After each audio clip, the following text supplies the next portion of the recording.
রহমতুল্লাহি ওয়া বারাকাতু। প্রিয় দর্শক, একটা দুঃখজনক ঘটনা বলি আপনাদের।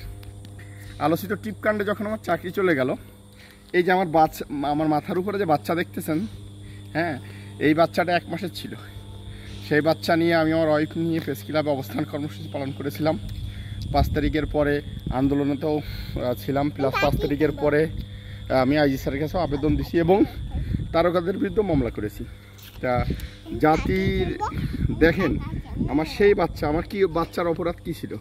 সে কি জানতো যে ভূমিষ্ঠ হওয়ার পরে তার বাবার চাকরি চলে যাবে, সেই চাকরি ফিরে পাওয়ার আন্দোলন করতে হবে? ভাবতে পারেন কতটুকু হৃদয় ভিতরে ঘটনাটা। তা আমার এই মেয়ে সাইপা, তবে হ্যাঁ, চাকরি চলে যাওয়ার পরে আমার মেয়ে আবার জিকির করতে, চাকরি চলে যাওয়ার পরে উদ্যোক্তা হয়েছি। আমার এই সাইপা লিমিটেড কোম্পানি আছে আমার একটা মাগুরাতে। তো সবাই দোয়া করবেন আমাদের জন্য ইনশাল্লাহ। আসসালামু আলাইকুম রহমতুল্লাহি ওয়া বারাকাতু। কই জামা